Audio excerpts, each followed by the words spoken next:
Эрхэм өндөд үзэгчид та бүхэн амар амгалан байцгаана уу? Хүн ертөнд нэвтрүүлгийн мэдхгүй болон эхлэхэд бэлэн болж байна. За энэ 7 хоногт дандрын бяцлаглалын талаар дандрын бяцлаглалын зочнтой та бүхнийг уулзуулаад энэ 7 хоногийн нэвтрүүлэг дээр чигээр дандрын бяцлаглалын тухай яриа явуулах хэрэгтэй байгаа. За өнөөдөр мөн дандрын бяцлаглалын багш Дорж Хотун маань студид маань хүрэлцэн ирээд байна. Ингээд та бүхэн дандрын бяцлаглалын энэ номлолын талаар анхаарлаа хандуулан үзэж сонирхно.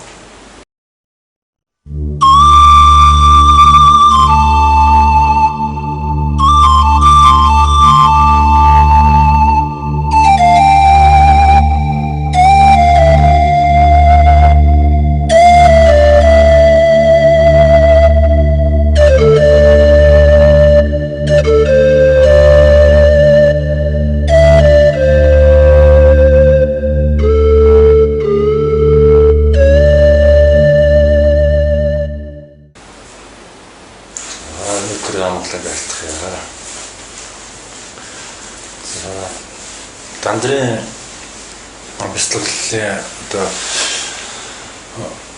гол хамгийн одоо хүрсэн зорилгын талаар ярилцъя гэж өнөөдөр шийдлээ л да. За бурхтай оршин байх хэлбэр одоо бод хотод Ярманд орохоор ямар зүйл болдог талаар ярьж гэлээ. Энэ талаар бол олон шашнуудын донд одоо би дээр чи юм уу гэсэн тийм яриануд их явагддаг тийм. Жишээлбэл танаа бурхан чи хаана байдیں۔ Хаана одоо байна уу гэдэг. Манай бурхан бол бодит тусалж байгаа гэж юм байдаг тийм. Тэгэхээр бүгд ялгаагүй бурхан л гэдэг бол нэг одоо үндэстэй нэг хүрх ах уу юм байна. Бас хэм маяг. Ингээд бурханлагтаа ороход юу тохиолддог вэ гэхээр ихэнх хүн одоо үүлийн үрээ авахд амьдарч байгаа учраас одоо их буян хураагаад гэгээрээ тэгээд бурхан болно гэж ойлгодог. Гэвтэл бурханы шашин гэдэг бол одоо үүлийн үрээ авахгаас бүр хитээдсэн. Бүр нь оршихуу бүхэл оршихуу гэдэг зүйл яригддаг. Тийм ах байдаг. Тэгэхээр одоо бурхтуудын байгаа ахуйн тал дээр бол үүлийн үрөөсөө яригдахгүй. Харин оршихуйд уусах тухай. Оршихуйд яаж уусах вэ гэхээр одоо энэ оршихуй эдис одоо хонхын тоосноос ахгуулаад бүх нар огторгүй галактикийн хэмжээнд өөрийгөө хаан үзлэр уусахыг одоо бурхны хотыг оллоо нирванд оллоо гэж хэлдэг. Гэтэл зарим одоо үзэлтнүүдийн одоо үзлэр бол одоо амар сайхан амгалан оронд очиод тэгээд нэг аз жаргалтай байхыг яриад. Энэ болохоор бол эсрэг тэнгэрийн орнууд гэдэг. Эсрэг тэнгэрийн орн болохоор бол тэр их аз жаргалд хүрэх цэник тэр их аз жаргалд хүрэх үүлийн үрийг бол асар ихээр нь хоримтлуулсан асар ихээр нь үржүүлсний үр дүнд очдог. За жишээлбэл Монголд болохоор бол янз бүрийн тэнгэрүүд байна л да. Хүсэл тэнгэрийн орн. За тэгээд Бисмэн тэнгэрийн орн. Европод тийшээ болохоор бол энжлүүдийн орн гэдэг байдаг. Бид нэр болохоор бол үүлийн үрээ ахугаас салаагүй байгаа төлөвүүд дандаа. Хүнээс бол дээд түвшинд очсон. Дандаа одоо аз жаргалтай тийм энерги доороос ингээ очиж тэрүүнд угжуулж байдаг тийм яг өгчний нялх хүүхэд шиг өрөвдөлтөй байдалд амьдарцгаадаг тэнгэрийн орн байна. Гэхдээ амьдралын хорон бүрд гэгэрлийг олох тийм аз завшаан байдагтай ялгаагүй тэнгэрүүч гэсэндээ асар их хүчтэй өөрөөсөө дайчлах юм бол бүхэл оршихуйд уусах бурхны хотын хэмжээнд очих тийм юу үүснэ боломж үүснэ. Тэгэхэд байнга бэлэн аз жаргалтай учраас хүн алдаан дээрээсээ суралцдаг гэдэг шиг хүн зовлон дундаас дэлбэлдэг байхгүй бяцлагч бурхан чинь шалбааг дундаас тэнгэрт бол асар их одоо юм ойлгосны үндсэн дээрээс л бодитод уусах оршихуй дуусах гэдэг асуудал яригдана ухаас хүнд бол бүр илүү амархан байдаг. Тийм ч учраас энэ 2012 оны бомбын эртний энэ боломжтой үе тохиож байгаа үед энэ хүмүүсээр дамжуулж энэ одоо оршихуй дуусах боломжийг эдлэхийн тулд тэнгэр асуурууд хүн рүү их дайрч байна л да. Жишээлбэл одоо онго тэнгэрийн байдлаар их дайрч байна. Энэ онго тэнгэрүүдэд болохоор уул нь бол бөө энэ улаач хүн гэдэг бол ерөнхий одоо хамаг амьтны зорилго бол амар амгалан дуусах гэдэг. Бод утгах дуусах гэдэг. Энийг нь барьж хайцвал тэднэрт маш их тус болж байна. Тэрнээс биш өнөө маргаашийнхаа ажил явдлын төлөө ингээд харьцаа үүсгэх юм бол эргээд хоёулаа хөтөлцөөд нөгөө өгчний хүүхэд маягаар тэгэхээр тэр зовлон биш л Аз жаргалтай сайхан оронд орчих. Гэхдээ амар амгалан бол биш. Аз жаргал гэдэг бол зовлонгийн нөгөө тал, нэг зоосны хоёр тал байдаг. Амар амгалан гэдэг бол энэ хоёулаа бүгдээрэнд нэвчин гэсэн юм. Аз жаргалыг хүссэн хүн зовлонгоос салахыг тэмүүлдэг. Зовлон дуунсан хүн аз жаргал руу тэмүүлдэг. Тэгтэл оршихуй дуусна гэдэг нь аль алийг хүлээн зөвшөөрөд аль алинд нь уусах байдал. Угаасаа энергийн хуулиар нэг юм тодорхой хэлбэртэй байдаг. Заавал уусч яадаг. Үүсч нөгөө хувирж яадаг. Энэ хувирлтын байдал чинь өөрөө эргүүлээд одоо хоосон чанар гэж болж байгаа юм л да. Яагаад вэ гэхээр одоо оршихуйн төрөлт чинь хоромдоо явж байдаг. Энэ хором оршихуйн төрөлтийг барьж авч чадах юм бол бод утгах дууснаа гэж бид нэр үзээд байдаг байхгүй юу. Гэтэл энэ оршихуйдаа яг ингээд уусах явцд маань юу садуулдаг вэ гэхээр одоо хүний оюун санаа одоо ухамсарын маань садуулдаг. Энэ ухамсарын маань болохоор бол энийг анзааруулахгүй аль болох сатааруулад үүлийн үр хураалгаад дээд тэнгэр одоо аз жаргал руу тэмүүлэхтэл зорцуулаад байдаг. Гэтэл хүний одоо тэр аз жаргал руу тэмүүлж байгаа байдлыг одоо тэр их одоо долгилсон байдлыг одоо цагийн ухамсарлал намжааж өгөөд сэтгэл готрлыг нь дэмжиж өгөөд яг гол төвөө олоод ирэхээр хүн бод утгад орох уусах одоо болцоо нэгдэж байгаа л да. За одоо ингээд дэлхийн хүн төрөлхтнөрөө тэр тэнгэр асуурууд ингээд дайрчин гэж шүү дээ тийм ээ. Тэгэхээр бод утгад оруулахын тулд тэднэрт олон төрлийг олж авах гал хүний төрлийг олох ч юм эсвэл улаачаараа дамжуулж тэр гэгээд амар амгалан гэдэг юм. Яагаад тэдний амар амгалан хүсэж ирээд юм гэхээр тэнгэр нь амар амгалантай биш шүү дээ. Аз жаргалтай тэрнээс амар амгалантай биш байна. Тийм учраас л ирээд байгаа. Яагаад гэвэл амар амгалан чинь зовлонгийн нэг хагас гэдэг шүү гэж байгаа шүү дээ тийм ээ. Тийм учраас улаач хүн эхлээд энэ тэнгэр онгийнхаа алдааг давтахгүй байх хэрэгтэй. Яаж алдааг давтахгүй байх вэ гэхээр одоо 6 зүйл хамаг амьтны одоо сүнсний хөгжлийн зам буюу одоо тэнгэр болох замаар явчих юм бол эргээл тэр байдлаасаа өөддөх ч юм уу те ямар ч зүйлс нэг таагүй зүйл таагүй эвгүй мэдрэмж төрөхөл болно. Тэгээд буцаж ирэх болно. Тэр агуу одоо их цаг хугацаа алдахгүй тулд зүгээр шууд нэг дор нэг суурин дээр 1 секундын дотор бод утгатаа уусах аргыг судлах хэрэгтэй. Энэ арга бол эртний энэтхэг төвдөр Монгол гээд номд 3 улсад одоо дэлгэрчээсэн дандрын ёсны аргууд гэдэг. Энэ дандрын ёсны аргаас чинь одоо Немава, Сажава, Гэлэва, Гажидва гэх 4 их том урсгал. За тэгээд дунд нь Гадан бие урсгал тэгээд олон янз бүрийн жижиг урсгалууд ингээд үүсчихсэн байна.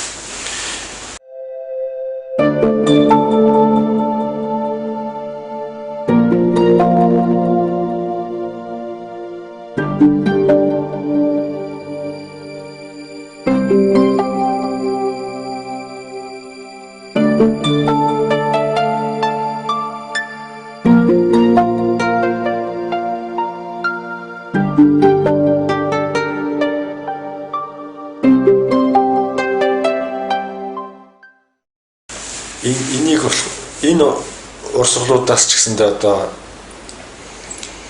хүмүүс ерөөхдөө ингээд тэр үед бөөчлөлтгөө одоо ингээд бие биендээ солилцоод одоо дандрын урсгалаар амьдэрч байсан. Гэхдээ заавал одоо хин нэг нь муу хэлэх гэж байгаа юм шиг л тий. Ямар хүн байна? Одоо генэнд байгаа кодыг бол хүн эвдэх юм бол оршихуд үзүүлж байгаа одоо хүчирхийлэл болж байна. Жишээлбэл ууртай хүн байвал уураа дарах гэж ноцолдох юм бол тэр оршихуун эсрэг хүлээн зөвшөөрөхгүй гэсэн. Хүсэлт ачаал шунал бүх зүйл ялгаа байхгүй. Тэд нар чинь амьдралыг чимжээдэг чимэг байхгүй. Энэ чимгүүдийг тасдаж хаях хэрэггүй. Харин энэ чимгүүдийг зөв хэрэгтэй цагтаа зөв тал руу уусгаж явж байгаа хэрэгтэй. Зөвхөн энэ хэргийг гаргадаг байх хэрэгтэй. Энэ шиг одоо хүн эмч байна уу, лам байна уу, бөө байна уу, Есүс Христ ч юм уу хамаахгүй тий. Бас гадна хэлбэр одоо мэрэгчлэрээ өөр өөрөж бол. Эдгээр бас амьдралын өгөгдөл, эдгэрийг бас эвдэх хэрэг байхгүй. Зөвхөн л дотоод мөн чанар уу сонгодог үнэн дандрынхаа өстой хайрцуулж байгаа. Одоо ч нөгөө бүр өсвөлдөө ингээд юу урсгалууд чинь хоорондоо ингээд туушраад ирэхээр Нимавигийн урсгал хуучин урсгалаа. Шинэ одоо гэлэвийн урсгал одоо шинэ сайхан урсгалаа гэдэг ч юм уу те. Тэгэж байдаг. Гэтэл үгүй тэр дундаа нэг л үндэстэй, нэг л одоо дандраас үүсэлтэй учраас. Тэр үе шиг бүх юмний үндэс дандар гэдэг бол шашин биш. Хин нэг талцуулдаг зүйл биш. Зүгээр үндэс нь байхгүй юу? Тэгэхээр хим одоо өнөөдөр хим болоод хөгжиж байна те. Бөө нөө улааны байна, шарын байна, бүр Есүс Христ байна, лал байна хамаахгүй. Эргээд дандар гэдэг юмыг нэг үүсчих хэрэгтэй байгаа байхгүй. Тэгээд зорилгоо зөв тодорхойлох. Ихэнх нь болохоор бол нөгөө аз жаргалыг хураасан тэнгэр маягаар гэгэрлийн одоо тийм төсөөлөлтөөр одоо төөрөлж байгаа. Тэгэхэд жинхэнэ одоо оршихуд уусгал бурхны утгыг болох. Одоо 2500 жилийн өмнө бурхан багш гэгээрээд нирван дууссан. Бурхан багш нирван дуусаад амьдрал нь зогссон. Үгүй. Харин жинхэнэ амьдрал нирван гэдэг бол жинхэнэ амьдралын босго. Явцуу хүний амьдрал их биш. Оршихуун амьдралын бослого гэдэггүй. Оршихуудаа амьдарч байгаа учраас оршихуун бүх юм чинь гэсэн. Хомхын тосноос ахуулаад бүх нар галактикууд бид бүхний зүрх сэтгэлд хэний ч зүрх сэтгэлд өнөөдөр хог төлдөг хүн байна уу? Ерөнхийлөгч байна уу? Бүгдээрээ бурхныг тээж байгаа. Бүр жижиг үр торхоо байна уу? Том тэнгэр асуур байна уу? Адилхан л бурхныг тээж байгаа. Галан тэрийг олж харах дотоод мөн чанараа ажиллах асуудал дээр дандар зөвлөдөг байхгүй юу? Тийм учраас дандар бол ямар нэгэн урсгал биш, шашин биш. Зүгээр л хүнийг өөрийг нь одоо харуулсан тойл болсон байдаг. Тойл үүж идэг. Манай үзэгчид дөржих юм цааны ярьсан ярианаас тодорхой ойлголт авч байгаа бах. Тэр нь дандрын бяцлагал болов яг ингэдэг юм а тэгдэг юм а гэж хэлээд байгаа манай хотог юм. Уг нь бол өөрөө тэр дандрыг хэлээд байгаа биш гэдэг юм үзэгчид бас ойлгох хэрэгтэй. Ер нь бол дандар гэж хэлэгдэж байгаа үг л байгаа болохоос биш. Ер нь бол хүний яг тэр жинхэнэ нөгөө манай нэвтрүүлэг ярьдаг тэр хүн ертөнц гэдэг тэр жинхэнэ хүний яг жинхэнэ их сурвалжтай холбогдох тэр арга зам нь энэ ёсонд хамгийн зөөр загдсан байдаг энэ дандар ёсонд гэдгийг хэлж байгаа юм шүү гэдэг бас зөв ойлгох хэрэгтэй. Тэгэхгүй болохоор нөгөө бусад ёснууд юунуудтай ижилхэн болчих гээд бичигт гэдэг ч юм уу тэр үднээс нь авч харахаар дандар нь зөв бусд нь буруу болчихно гэсэн юм ойлголт төрж магадгүй л дээ гэж л болгоомжлж би харлаа. Гэхдээ одоо чухтамаасаа хэллээ л дээ. Энэ бол шашинч биш. Энэ бол ямар нэг тийм эзэн бол биш ээ гэж тийм ээ. За гэж ашаа. За ингээд оршихуд уусна гэдэг чинь өөрөө бурхтай хэлбэр тийм. Бурхан багш 2500 жилийн өмнө бид бүхний зүрх сэтгэлд уусчээ, оршихуд уусчээ. Үүнээс хойш олон мянган бурхтууд гэгэрсэн. Бас адилхан бидний дотор тээгдэж явдаг. Үүнээс цааш ч гэсэндээ оршихуд уусж байгаа бодголууд бүгд адилхан энэ замаар л явах бол. Бас бурхан багшаас өмнө дэвэн галвын үе, тэрнээс цааш олон галвын үед хүн бус төрөлтэй амьтж гэсэндээ гэгэрдэг гэсэн. Энэ гэгэрлүүд бас бид бүхний сэтгэл зүрхэнд итгэл найдварын орч болон асч байгаа тий. За ингээд бурхтуудаа ингээд бүхэл оршихуутаа яриад ирэхээр оршихуй хуваах гэдэг зүйл болж ирдэг. Юу яд гарч ирдэг. Жишээлбэл нөгөө төөрөгдөл гэсэн үг шүү дээ тийм ээ. Энэ оршихуйд бол нэг л оршихуй байна. Энэ оршихуй бол бүх галактик байна. Бүх хумхын тос байна. Бүх хүний сэтгэл зүрх байна. Хоосон мөн чанар болон бодит мөн чанар бүгд угаасаа хоосноос бодитоор бийжиж явдаг юм чинь тийм. Бүгд оршихуйдаа ордог. За ингээд энэ оршихуйдаа уусчихсан энэ агуух одоо мөн чанарууд чинь эргээд оршихуйдаа үйлчилж эхэлдэг. Яагаад гэвэл бүх оршихуйд ууссан юм чинь тэнд одоо уусаагүй амтан гэж үлдэхгүй шүү дээ тийм ээ. Тэгэхээр одоо зарим ингээд ном судалтлахаар бол ингээд 5 деважин хоёрт ертөнцийг 2 хуваачдаг. 5 бол одоо хамгийн муу хүмүүс очдог. Деважин болохоор бол сайн юм хийсэн хүмүүс очдог. Энэ болохоор бол ингээд оршуугаа хуваагаад эхэлж байгаа. Тэгэхээр бяцлагчин хүний одоо амьдралд хандах 100% одоо амьдралын хандлагууд бол ингээд хуваагдаж эхэлдэг яг тэрийгээ дагаад. Тэгэхээр бид нарт ямар нэгэн одоо оршихуйг хувааж эхлэх юм бол бидний төөрөгдөл, оюун санааны манай улам л ихснэ гэсэн үг шүү дээ. Тэгээд оршихуйд бид нар хизээ нэгэн цагт бас жишээлбэл одоо 2500 жилийн өмнө бурхан багш бод гэгэрхийн тулд хоол унд хэрэгтэй, бод модны хэрэгтэй, амьсгал гагаар нь хэрэгтэй тийм ээ. Энэ амьсгал гагаар энэ бод модыг нь ургуулах тэр бичил биетнүүд хаанаас ирсэн бэ гэвэл бурхны хайраас зүрхнээс гэрэл болон цацраад тэгээ дэлхийд орж ирээд тэгээ энэ бүхнийг вирус, бактери ч юм уу, орхоо шавч ч юм уу болоод энэ бүхнийг үүсгэдэг. Амьсгал гагаар бүгдийг нь физиологийн одоо биологийн идэвхтэй байдаг дэмжиж өгдөг. Энэ өөрөө их болсон 6 зүйл хамаг амттай ингээд шинжээд ирэхээр тамийн амтан гэдэг чи одоо насаараа ялгагддаг байхгүй юу? Маш богино хугацаанд амьдраад одоо хүчээрвэл одоо тамийн амтан. Жишээлбэл там шиг одоо тийм хурд юутай ядаргаатай гэж ярьдаг шүү дээ. Яг л ядаргаатай төрж өгдөг байхгүй юу? Хэдэн секундын хооронд амьдраад хэдэн секундын хооронд үхээд ч юм уу те. Хэдэн хамгийн дээд нь хэдэн өдөр болдог те. Жишээлбэл хорхоо шавждаг байлаа. Гэтэл энэ бүхэн чинь хаанаас гарч ирдэг вэ? Нөгөө муу хүмүүс чинь доошоо бууж ирээд тэгээд байгаль бид нарт үйлчлээд байна үгүй л үгүй.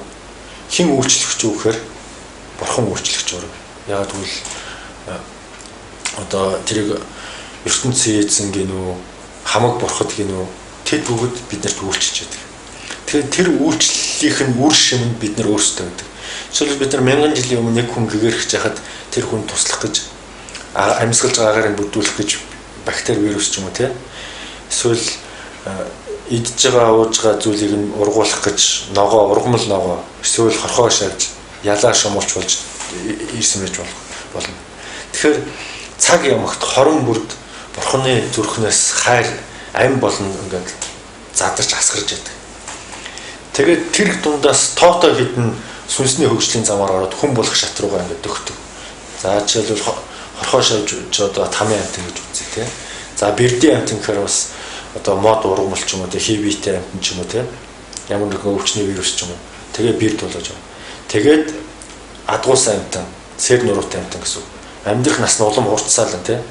Тэгээд дунд хэсэгтээ хүн болохоор бол нэг 100 жил. За тэгээд асуур бол 500 жил. Тэнгэр болчих юм бол 1000-аас 84,000 жил амьдна гэдэг. Ингээд насаараа бүгд ялгаатай.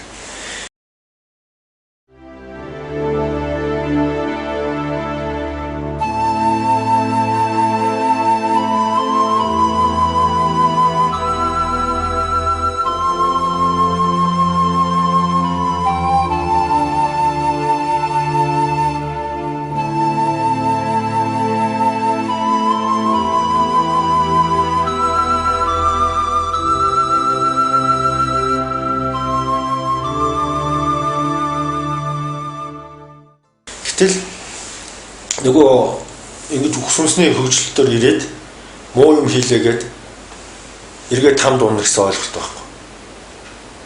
Тэгэхээр энэ одоо нэг шашны одоо нэг үзлүүд бол одоо ингээд төр хөтлүүд ингээд ил гарч эхэлж байгаа юм л да.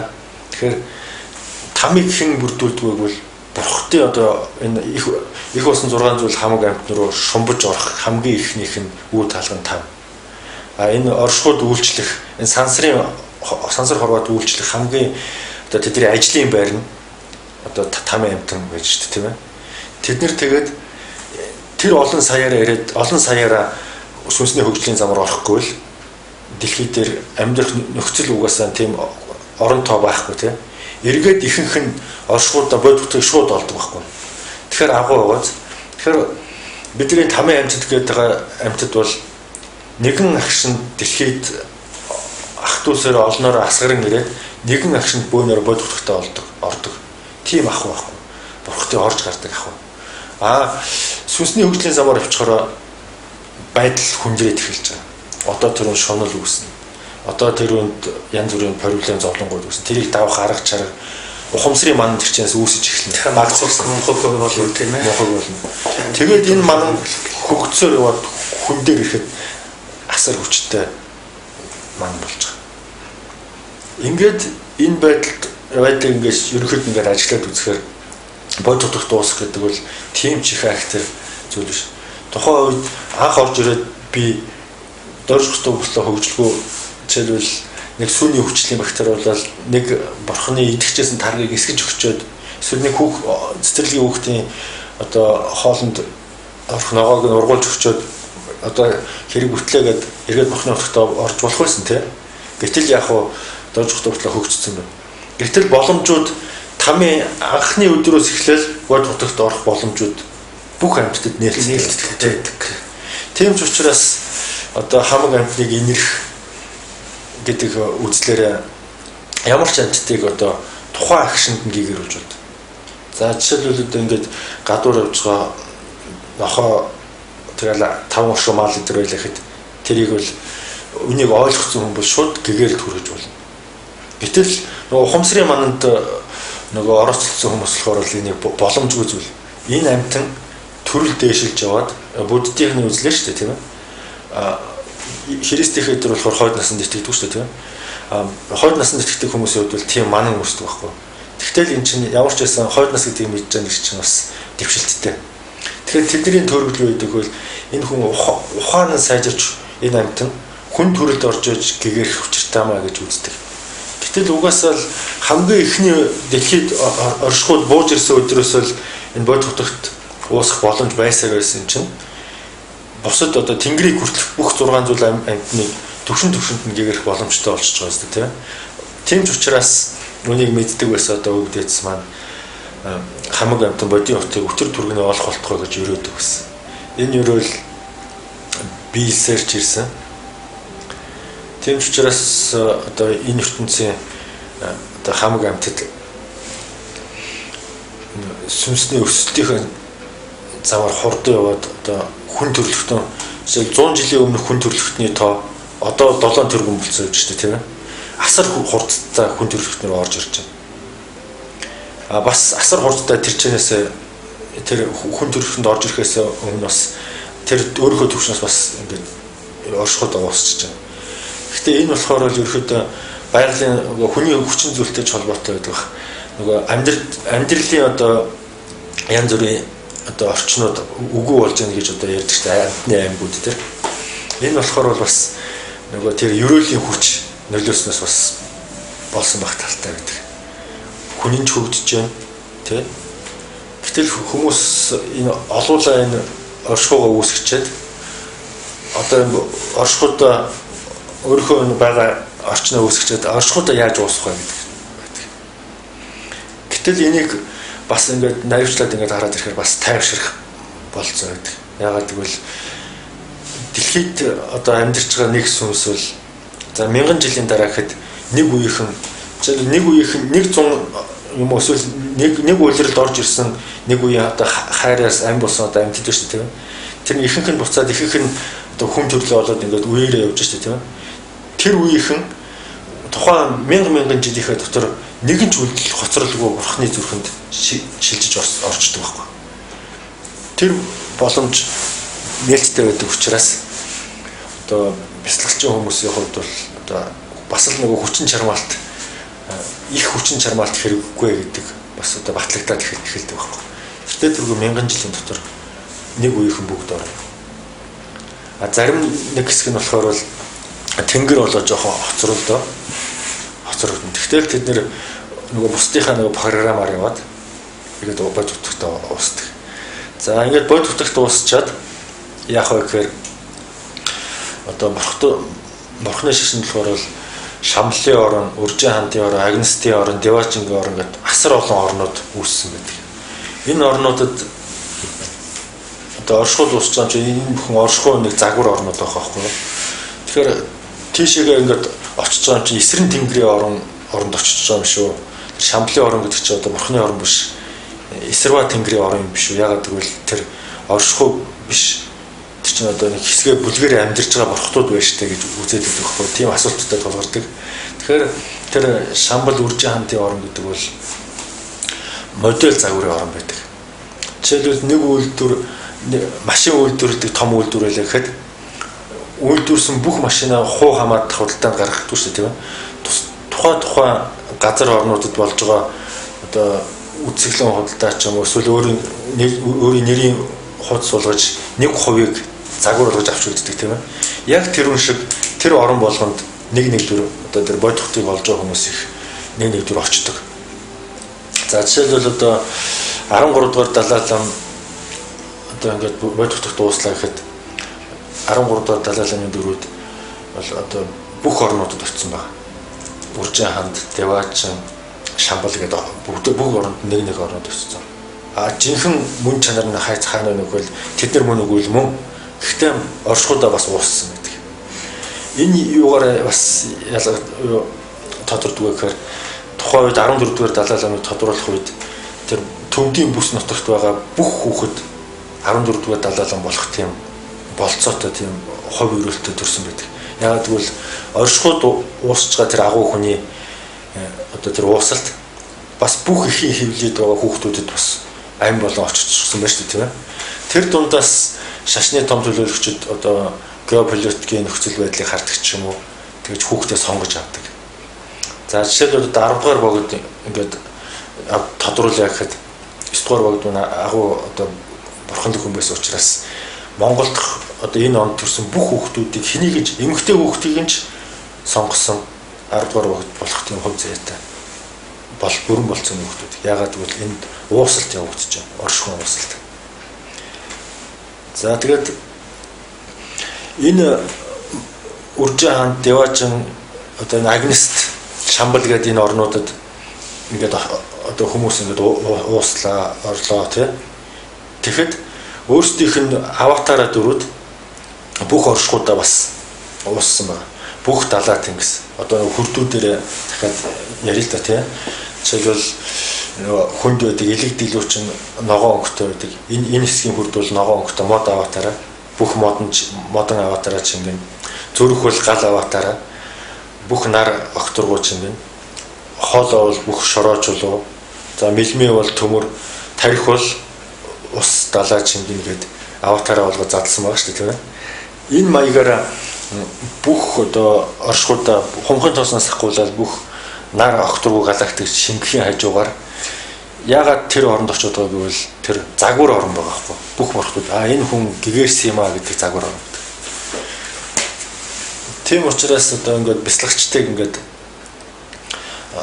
одоо пог үлгэх астралаар аялах зэрэг одоо орнуудаар хийсдэг тийм аргууд байдаг л да. Тийм аргуудаар үе үеийн бяцлагчид явж байхад бүх оронд очиход тэр оронд жишээлбэл нэг оронд байсан бурхан нөгөө оронд байх шигтэй. Тэгж олон орн ингээд задарсан байдаг. Тэр нь маш их одоо тийм гайхамшигтай сонин үзэгдэл болсон байдаг.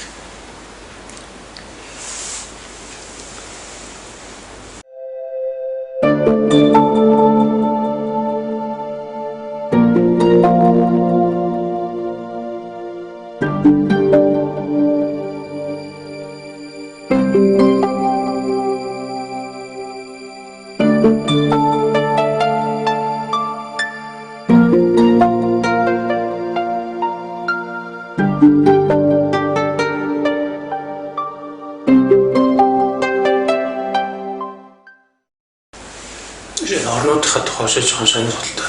Тэр юунаас нөгөө үзэгчтэй сонирхолтой байдлаар нэрж ээж. Одоо ингээд орнууд гэдэг шүү дээ тийм ээ. Тэгээд одоо жишээ нь яг чинь одоо манайхан бол Шамбал, Деважин гэдэг бол их тодорхой мэднэлтэй. Одоо уншиж судалсан ч байдаг баг. Тэр нь бол нөгөө шарын шишний юм төлөвлөлт тодорхой заасан ярьдаг шүү дээ тийм. Шамблын орн бол одоо юм тийм. Уржийн хамтын орн нөгөө орн юу гэнэ? Энэ уржин хамтын орн гэдгийг жоохон тодруулж ярьж өгөөч.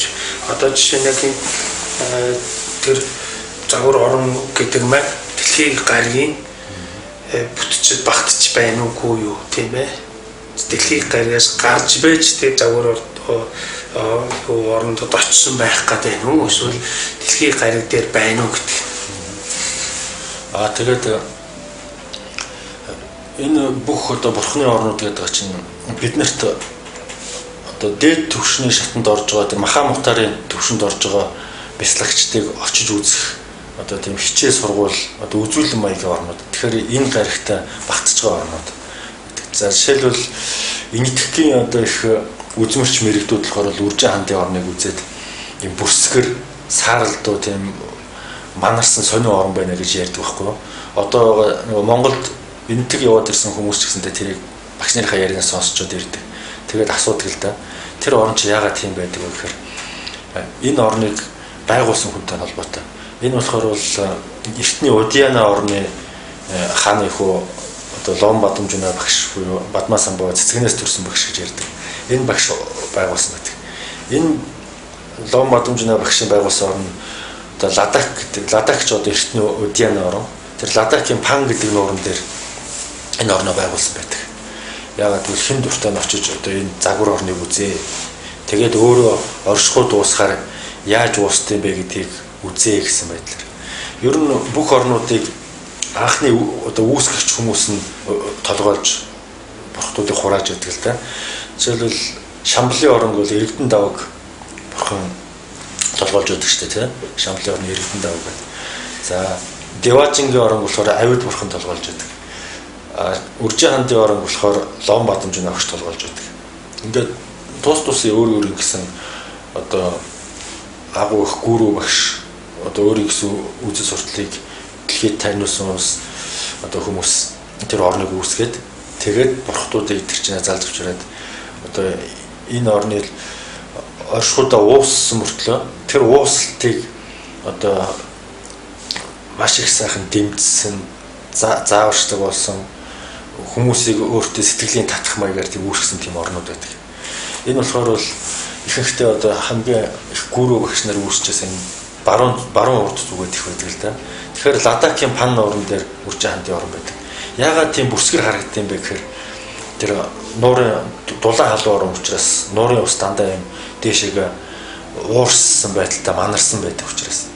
Гэхдээ сайн бяцлагч хүн болохоор бол Пов гүйлгэх хүмүүс бол Австралиар яваад очиход бол тэр тодоос тод саруулаас саруул тийм амар амгалангийн орн байдаг. Яагаад гэвэл гадна талын бэлгийн нэмдээр харахад одоо тэр нарийг харж чадахгүй шүү дээ тийм ээ. Бүр дотоод мөн чанарынхаа тийм өндөр давтамжтай биеэр илбийн биеэр очиод үзэхэд бол тэрний давтамж Үржин хамтын орны давтамжинд ороод тэгээ харагдаж болдог. За Шамблын орн гэхээр бол одоо бас Иргэдэн даваг хааны одоо байгуулсан тэр орн. Гэхдээ Шамблын орныхан бол одоо тийм одоо амар амгаланд оршихын хажуугаар бас сахиусын үүргийг бас их гүйцэтгэдэг. Нисдэг хөлгүүд олонтой. Одоо үл мэдгдэх нисдэг биетүүд байдаг. Тэр бол Шамблын орныхны хөлгүүд байдаг хгүй юу? Үржин хаан гэхээр бол дандаа хандын орн. Эмэгтэйчүүд чинь их одоо гэрээсээ гараад машин үйлдвэрлэл бариад явах тийм юу хүмүүс шүү дээ. Тийм сонирхолгүй. Тийм учраас хамгийн нам гүм орн бол Үржин хамтын орныхоо. Гэхдээ ханд дагнас хажтууд гэдэг тэдний одоо юунууд үйлчлэл одоо хүн төрөлхтөнд үйлчилж байгаа тэр дагнасууд бол хүмүүст ирж үйлчилдэг, харагддаг, уулздаг. Гэхдээ Шамблын орныхон шиг тийм одоо ил тодор их нисдэг нь бол ховор. За тэгээд Шамблын орн гэдэг. Деважингийн орн гэхээр бол асар том орнууд болсон байдаг. Энэ болохоор бол одоо Шамблын оронтойгоо адилхан мөртлөө одоо асар том биетэй огторгон гадарч одоо харьцаж болдог. Бусад өөр гаригуудад харьцаж болдог. Одоо энэ Америкийн NASA-гийн дуран авианууд хөгжөөд сансар огторгоо одоо үл тайлагдах тийм стиг биетүүд, үл ойлгох асар том биетүүдийг тэр одоо нээж л та.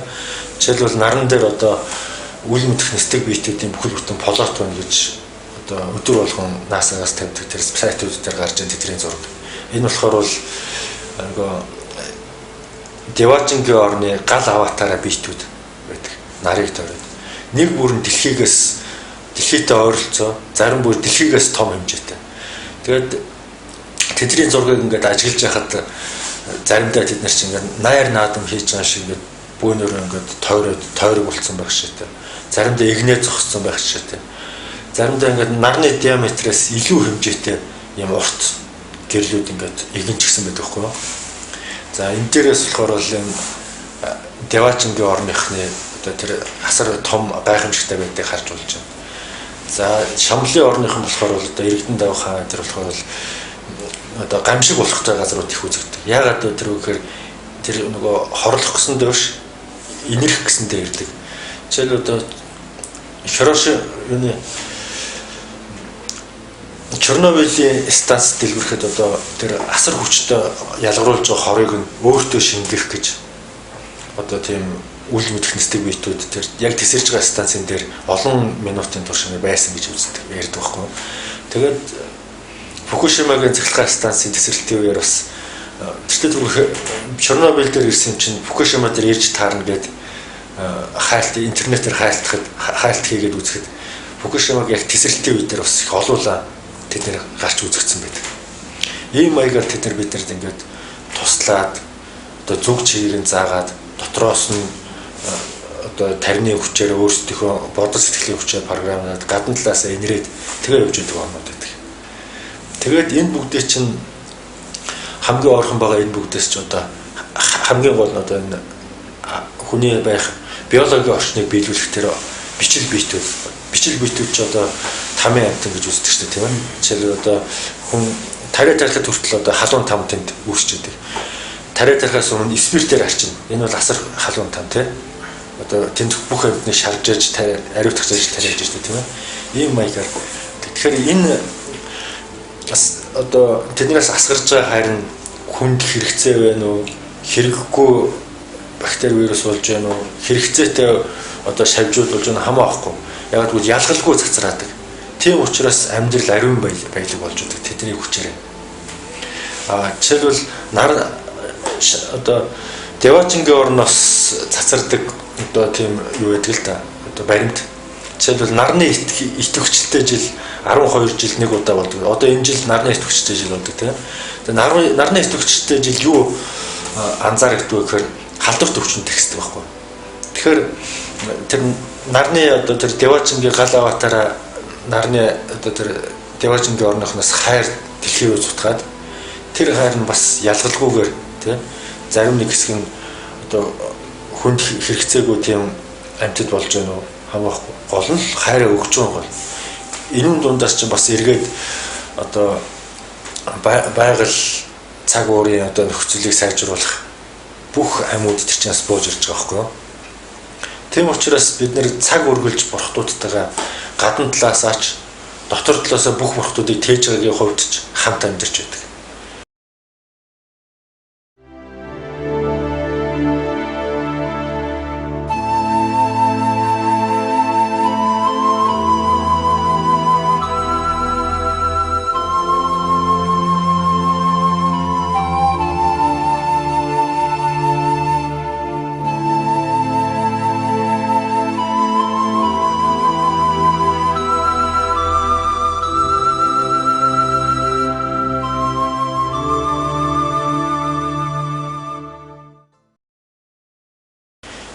Эдрийг бэлгийн мэлмигээ нээж мэдэрч одоо мэдрэмж гэдэг бол бэлгийн мэлми. Мэлми чи одоо хүний 3 дахь нүд байжгаад аниад тэгээд одоо наагуурны асуураад ингэсэн ба шүү дээ. Тэгэхээр бэлгийн мэлми гэхээр бол шууд харалт биш, мэдрэмж байдаг байхгүй. Тэгэхээр бэлгийн мэлмигээ нэг бол тэдрийг дотроосоо гаднаасаа мэдэрч хийг бэлгийн мэлми нээгдэх гэж байна. Тэрнээс биш одоо хэн нэг нь нисэж ирээл яг өмнө хурж ирээл тэгээ олон түмэн тэрийгэ таниулаад өөрөө ч танигдах гал тэр бах тийм асуудал байхгүй. Тэртээ тэргүй тэдний хувьд хийх ажил их байна. Хэн нэгэнд гайхуулах зав байхгүй тий. Тэгээ энэ тийм сонирхолж байхгүй. Ийм байдлаар тэд маань ингэж амьдэрдэг байхгүй. Тэгэхээр энэ бурхтуудын хэмжээнд одоо яаж очих вэ, хүрэх вэ гэдэг асуудал тулгардаг тий. Яаж тулгарх вэ гэхээр түрүүний ярьсан одоо түрүүчийн нэвтрүүлгээр ярьсан аах хум гэдэг томьёо тэдний тэр томьёолын дагуу тэд нэр тийм төвшөнд төрсөн. Тэр томьёо гэдэг бол агшин хорон бүрээс ад жаргалыг олоо. Амар амгалан олоо. Тэгэд агшин хоромд амар амгалан олоод агшин хоромд амьдрахаар үүлийн үр тасарч эхэлдэг. Шижрээдэг. Гэдэг чинь амь гэсэн үг шүү дээ, тийм ээ. Гэдэг чинь оршихуу буюу бүх морхтын одоо цуглаа. Одоо энэ нэг талд нь Деважин байна, нэг талд нь там байна уу хамаахгүй. Энд чинь бүгд орших нэг юм. Тэрнээс биш одоо ерөөхдөө нь одоо ухамсарын мананд эзлэгдсэн хүний нүдээр бол там нь одоо үзэх юм одоо харах ч юм биш. Деваж нь бол ганц зорилго нь болсон биш. Бүгд нэг орших уу бүгдийг нь хайр. Тэгээд хум буюу өөрийнхөө мөн чанарыг тань. Тэгээд энэ хум буюу орших уу бид хоёрыг холбож байгаа энэ байгаал шижрээр нь авч байгаа гэдэг. Энэ шижрээр нь авч явахад хорон бүрийн одоо энэ үйлчлэл хүчийг ашиглах гэж байгаа. Энэ хорон бүрийн үйлчлэлээр амьдраад ирэхээр хүний мөн чанар догшин мор шиг босгалтын байдалд ордог тийм. Секундээс секундын хооронд өмнөх нь болохоор бол одоо бие үзэл тасраад бодтой миний өнгөрсөн дүр одоо бол би 100% төрж ингээд энэ догшин морны амьдралаар ингээд мөн чанараа аваад ирэхээр одоо тэр чаас үүлийн үр элдв барилгууд нь байхгүй болоод чинь шижрээр амьдрал болоод тэгээ шижир амьдрал хизээ нэг цагт тасран тий. Тэгэхээр ямар ч барилгагүй амьдарч ирсэн хүн одоо яах вэ? Олоод орж гэсэн нэг ч ихийн хөвлийг олж чадахгүй. Яагаад гэвэл ихийн хөвлийг олох, төрөл олох, бардаас ямар нэг амьтан болох, бүр тэнгэрт очих хүртэл заавал жоохон ч гэсэндээ үйл өртөө байж энийг олдог. Гэтэл одоо нөгөө бурхтын томьёоллын дагуу шижир байлгаад яг одоо цагийнхаа өмнө дээр тулгуурлаад амьдэрчихсэн шижир очсон. Тэгэхээр одоо оршихуд би хаа маягаар шинкээс аргагүй болох одоо тийм нөхцөл рүү гэж байна тийм. Бяцлагч юм. Ингээд тэдний зиндаанд хүрээд тэгээд хүний одоо энэ чакра хурдууд чинь аватараа болоод задраад тэгээд энэ задарсны бэлэгдэл болгоод ерөнхий нэг дөрүүд одоо бурхны дөрүүд юунд очдог. Ямар ч хүнийх байсан. Одоо Деважингийн орн, Шамлын орнууд ингээд үржаат ингээд нэг нэгээр ингээд очиж суучдаг. Тэгээд сүүлийн үеийн нөгөө бяцлагчид дээр бол одоо тийш орнуудаар хэсдэг бяцлагчид байдаг л да. Тэр бяцлагчдын одоо яриагаар бол одоо майдрын яриг хэлснээс ч тэр юм уу энэ бурхны хотод дуусах хүмүүс зөвхөн Аз твийнхэн байдаг байсан бол одоо янз бүрийн хүмүүс очиж байна. Жишээлбэл европчууд одоо Африкчууд хар арснууд хүртэл янз янзаар ингээ хойлдоод очижсэн байна. Тэгээд тэр очихтой болохоор бол тухайн үеийн хамгийн сүүлийн үеийн дүрээр очдог. Гэхдээ нас нь дандаа 15 6 орчим насны дандаа залуу дүрээр очдог. Тэнгэрт очих юм бол яг тухайн агшныхаа дүрээр очиждаг. Тэгсэн мөртлөө яг нас нь тэр чигээрээ дандаа өвгд эмгдүүд очижсэн тэнгэрийг хий дүргсэн байдаг шүү дээ тийм ээ. Өвгд эмгдүүд. Бурхны орон гэхээр бол дандаа шижир залуу дандаа 10 хэд охид төвгүүд тэнд одоо дайсуулт. Энд эртээ хөгшин бурхны бод утгатай ууслаа гэхэд тэнд дандаа нүүр царийн танигдахын аргагүй залуухан одоо охид төвгүүд болоод очсон байдаг гэж ярьдаг л да. За тэгээд яадаг. Энэ хамгийн гол одоо бид нэр одоо зүйл болохоор энэ там Деважин гэдгийг одоо энэ одоо нэг ертөнцийг ялгсан асуудал. За сүнснийхөө хөгжлөөр бас ялгадаг л да. Би 1-р төвшин, 5-р төвшин, 4-р төвшин гэл ингээд төвшнүүдээр ингээд гэгэрлийг ялгаад байдаг тийм. Гэгэрл бол сэрэлт, хүний сэрэлт. Жишээлбэл нэг хүн одоо ингээд дотоод мөн чанараа олоод оршихуйд уусаад ингээд сэрээд босоод ирлээ гэхэд тэр хүн за чи одоо 1-р зэргийн сэрэлттэй байна. Тийм учраас чи хувцас өмсөх арга болоогүй. Энэ 2-р зэргийн сэрэлттэй хувцас өмсөж болно гэсэн тийм юм байдгүй шүү дээ тийм ээ. Сэрсэнд бол хоолж идсэн бол хувцсан шулна тийм. Тэгэхээр гэгэрэлд төвшин гэж байх ёсгүй. Харин тэнгэрийн оронд оршихуйд нөгөө сансрын хүрднээсээ салаагүй тэнгэрлэгийн орчинд байгаа бол төвшингүүд байна. Чи хагуу их гэрэлтэй цагаан тэнгэр юм аа. Чи хар тэнгэр юм аа ч юм уу тийм. Чи асуур юм аа. Чи одоо баян хүн юм аа, ядуу хүн юм аа гэсэн тийм ялгаахгүй. Хүн дээр ч гэсэндээ ингээд ялгалууд байна шүү дээ тийм ээ. Тэгэхээр сансар орчин ярьж л байгаа бол тэнд төвшин байна. Сэрэлт оршихуй бодвотыг ярьж л байгаа бол ямар ч төвшин байх ёсгүй. Оршихуйд сэрэх. Тэгээд бас бяцлал энэ төвшөнд бас одоо яадаг. Сэрж байгаа хүний одоо суниалт чинь бол одоо биеийн чилээ гаргаж байгаа тийм. Ухамсарын мананд одоо зүүдэлж олон мянган жил болсон, олон зуун жил болсон хүн бол сэрэлт нөө бяцлал байдаг. Тэгэхээр хүн өглөө босоод бяцлаглыг одоо суниалтыг нэг хэдхэн секундын дотор хийж дуусгадаг тийм. Тэр хүн тэр суниалтаа энэ ямар гоё юм бэ гэд сэрцэн мөртлөө суниагаад яваад байвал онцгүй явуулна тийм.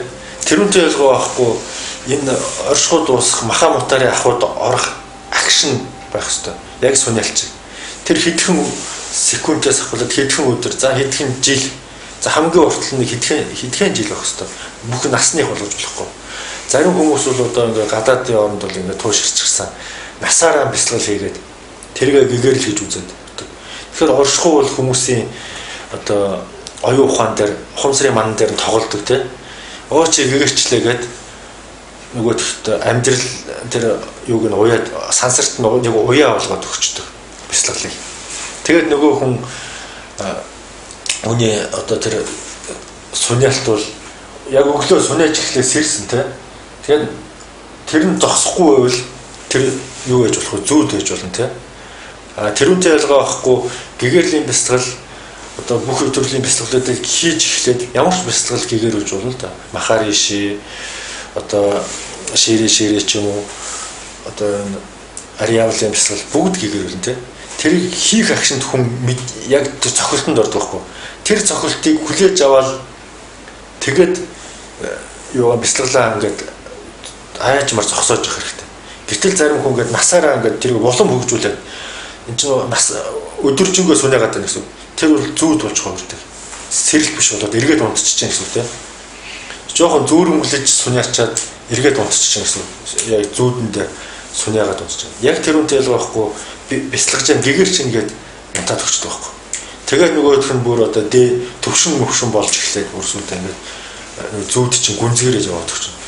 Энгийн хариугүй зүгээр явж байгаа сэрч юм байсан бол тийм хүчтэй гүн уналт зүүдэнд орсон бол бүр их аюултай болж байна тийм. Тэгэхээр одоо нөгөө бяцлаглаа цаг хугацаа тэрийг тохируулахгүй тэгж бяцлагж байгаа хүн бол одоо энгийн хүнээс бүр илүү төөрөгдөлд орох магадaltaй болж ирдэг. Тийм учраас бяцлал гэдэг бол бяцлал шашин гэдэг бол одоо бид нар одоо Марксийн хэлснийг болохоор бол одоо үзэн ядаж хэлдэг боловч бас л тэр Марксийн дотроос бурхан хэлчихсэн байхгүй. Шашин бол хар тамхи гэдэг. Шашин бол зөв хэрэглэх үедээ тодорхой цаг хугацаанд сэрэн тэрийг хайж чадахгүй улам тууширчих юм бол хар тамхитай ялгаахгүй болчихдог. Улам зүйдэл болдог. Ийм бол. Гэхдээ бүх одоо зөвхөн шашинч биш те бүх бяцлал шашин зовлон хүртэл өөрөө дуустдаг шамтай шүү дээ тийм ээ. Энэ юуг үзүүлж яах вэ гэхээр өөрийн гэсэн одоо тэр цаг хугацаа циклийг одоо бурхны хотогт орох тийм алхмыг үзүүлдэг. Тийм болохоор заавал одоо их бяцлагснараа биш. Заавал их тууширснараа биш. Яг донжин олснороо хүн өөрөө бодготогт орох тийм болцоотой байдаг.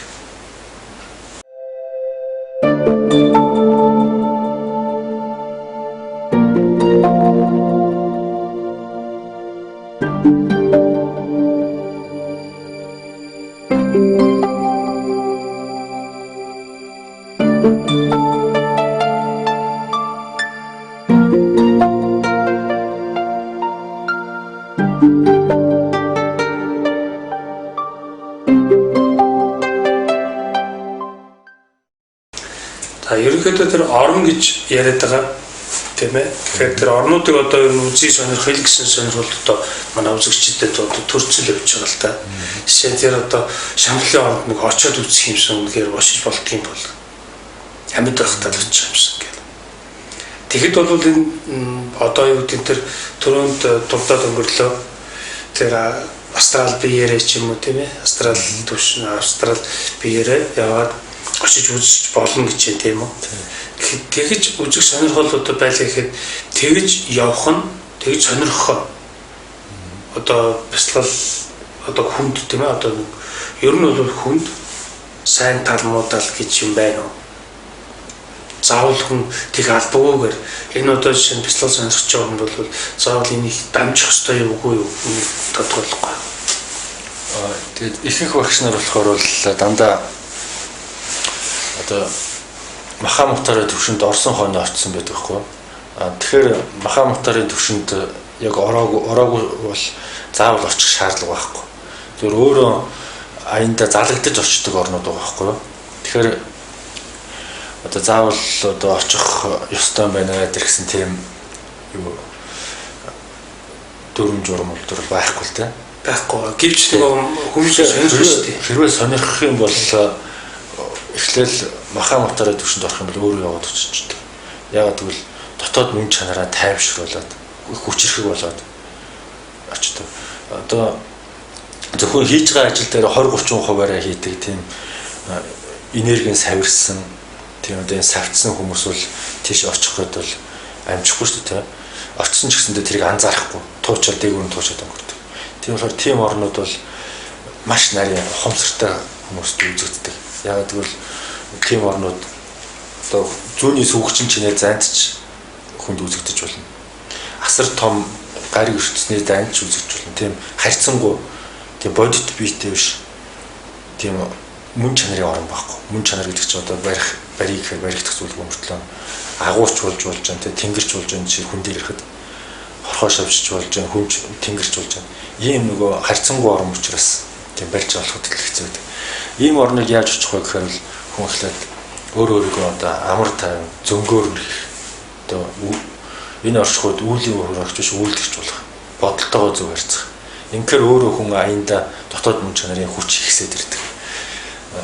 Баян одоо ингээ бодлуудад савчиж явдаг хүн байдаг шүү дээ тийм. Чи бодлуудад савчна гэдэг бол ер нь хүнтэй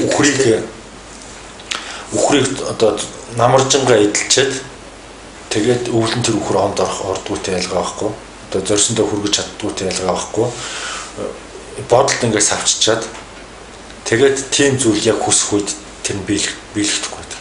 Тийм учраас энэ чэнэс ахвалаад одоо сэтгэшгүй ахуу буюу одоо бодолтой зөв харьцах ахуу орсон байхад энэ орнуудад очих болцоо нэгдэх гэсэн үг тийм. Яаж нэгдэх вэ гэхээр одоо бодлуудтай эзний байдлаар харцах. Тэрнээс эзлүүлэгч байдлаар биш. Боол байдлаар биш. Бодлуудыг цөмөрөнгийн одоо өөртөө ашигтай байдлаар ашигладаг хаан байдлаар ашиглаж сурсан хүн. Одоо нэг бодол ороод ирэхдээ тэрүүнээс болоод санаа зовоод проблем үүсэж очдөг хүн чинь одоо өөрийнхөө мөн чанар нь өнөө маргаашаа яа гэж штэ тийм үү. Тэр бодлоос болоод гэтэл нөхөр бодлуудыг ингээд толгойд ороод ирэхэд тэр бодлуудыг ерөөсөө санаа зовхгүй. Хийчмэр гүйцэтгэгчмөр гүйцэтгэгч тийм хэрэггүй бодлуудыг өөртөө халгаахгүй. Ийм байгаад ирэхээр ингээд хүн ай зөнгөөр амьдраад ирэлдэг. Ямар ч одоо хүчин чармаалт элдв бяцлал өгөөгээр өөрийнхөө хүчийг сайжруулдаг хэлдэг. Энэ сайжруулсан энэ мөн чанар чинь өөрөө аимшиггүй цэн зоригтой аялагч болгож хувирдаг зүйдэндээ. Ер нь астрал аяллыг ингээд ерөнхийдөө тайлбарлахад бол одоо дэлхий дээр олон номууд гарсан байна тийм. Нэмээд тайлбарлахад бол хүн зүйдэн бие хүний одоо зүйдэн бие гэдэг бол асар өндөр үйлдэлтэй. Физич унтдаггүй. Харин физик бие бол ядардаг, маш их энерги зарцуулдаг. Тийм учраас хүн унтаад өгдөг. Зүйдэн бие хизээч унтдаггүй. Тийм учраас хүн зүйдэн биетэй байнга байж байдаг. Хүний хоёр дахь амьдрал бол зүйдэн бие амьдрал. Хүн одоо энэ дэлхий дээр 100 насллаа гэхэд 50 жилийг унтаж өнгөрөөсөн. Ямар ч хэрэггүй өнгөрөөчлөө. Унтаж өнгөрөөл. Хэрвээ энэ унтаж өнгөрөөдөг үеийг ажилдаг байхаар ашигладаг байсан бол ямар их зүйлийг бүтээх вэ гэж халагддаг л да тийм. Тэр бол үгүй. Уучлаарай, пиццэг бие бол хамгийн одоо болох бүдүүлэг, пиццэг бие шиг тийм одоо гараас нь юм гардгүй тийм ахуй гэж байдгүй. Хамгийн агуу чинь зүйдэн бие амьдрал гэдэг хүний. Хүн пиццэг бие өдрийн цагаар ажиллаж исэн амьдрал хураасан мэдлэгээс илүү зүйдэн бие мэдлэг, зүйдэн бие хийсэн зүйл уулцсан хүний тоо бол асар их хариу болсон гэдэг. Тийм учраас астрал биед бол хүн унтлал бол гарч идэг. Тэгээд энэ тархинд холбоогүй тэр өөрийнхөө хийх ажлыг хийгээл явж байгаа учраас эргээд ороод ирэхэд нь бид нэр тэр зүүд байдал, зүүд хийсвэр байдлаар, зүүд байдлаар ойлгодог ч юм уу те. Ямар ч хэрэггүй юм хийсэн байдлаар ойлгодог. Цаанаа бол бидний хоёр дахь амьдрал зүүдэн бие амьдрал гэдэг. Гэхдээ энэ зүүдэн бие амьдралыг удирдах чадал бол дотоод мөн чанараа хүчтэй болгоод эхлэхээр энэ зүүдэн биедээ нөлөөлөх чадaltaй болоод эхэлж байгаа. Тэгэхээр дуртай хүссэн зүг рүүгээ өөр гаргууд өөр галактикаар хийсэн ч тийм агуу чадaltaй. Одоо энэ астрал аяллаа бясалгалын нэгэн хэлбэр гэж үзэх үү? Астрал аяллыг бясалгалын нэгэн хэлбэр гэж үзэж болно. Тэгэд бясалгалын нэг одоо бясалгал хийсний нэг гол үзүүлэлт нь болохоор бол дотоод мөн чанарын хүч чадал, аимшиггүй чин зоригтой байдал үүсэх байдал гэхгүй. Юунаас ч яг яг бол энэ оршихуун дотоод мөн чанарыг мэдсэн учраас айдас үүсдэг. Тийм учраас одоо маха мутар буюу хүнд гарын гэж би тооцоолж байгаа шүү дээ. Хүнд гарын хүн болчихно. Их гарын гэдэг чинь аимшиггүй чин зоригт гэсэн үг тийм. Аимшиггүй чин зоригт хүн болохоор хэн байдгүй гэхээр одоо өөрийгөө хөгжүүлсээр байгаад мөн чанарынхаа хүчийг хураасаар байгаад болсон одоо дайнч нар байдаг. Тэд аимшиггүй чин зоригт. Бүр байгалаасаа төрмөл урд насны одоо дайнч ус энэ насны том баатрууд одоо Монголын түүхэнд бол ярьдаг шүү дээ тийм. 3 өхөр идээд садахгүй хотоодтой олон сар унтдаг тийм том баатрууд байлаа гэл тий. Сэрэх гэж яаж сэрээдгүй гэхээр том мунаар сэрээдэг ч юм уу тий. Энэ болохоор бол нэг одоо Монгол маягийн маха мутарын олсон хүмүүс байсан байгаа байхгүй хүнд гэр. Тэрийг хинч одоо тэр хүний амгалан тавин байдал одоо энэ физик биеийн амгалан тавин байдлыг хинч эдэж чадахгүй астрал биедээ явж байхад астрал биеийн амьдралыг хинч тасалж чадахгүй одоо дуудаж замаас нь замыг нь тасалж чадахгүй тийм хүчрхэг байдалд орчихсон тий. Тэгэхээр бол одоо эртний Монголын баатрууд хүртэл одоо юуны маха мутарын төлөвт оршсон байх магадaltaй байгаас тий. Их хаадууд маань ч юм уу.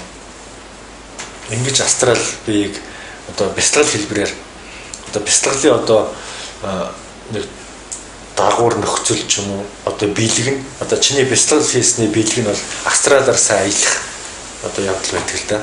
Тэр биелгийг хүлээж аваад хүн энэ бүх орнуудаар тойрч үздэг. За өнөөдрийн нэвтрүүлгийн төрөл өндөрлж байгаа үзэгчтэй